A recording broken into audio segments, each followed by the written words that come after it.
न्यायप्रियता के लिए प्रसिद्ध थे।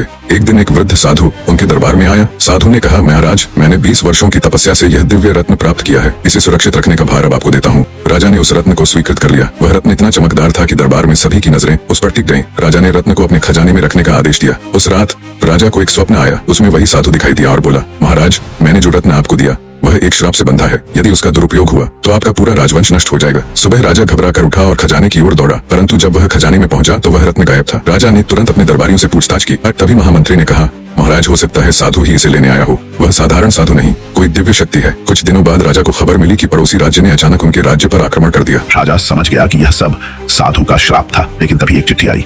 उसमें लिखा था, महाराज, रत्न अब सही हाथों में है। यह श्राप उन पर था जो लोभ से ग्रस्त हैं। आप निर्दोष हैं। राजा ने राहत की सांस ली और फैसला किया कि अब से केवल परोपकार में ही अपनी शक्ति लगाएंगे। बाद में राजा को पता चला कि साधु वास्तव में पड़ोसी राज्य का जासूस था, जिसने रत्न चुराकर राजाओं के बीच फूट डालने की चाल चली थी।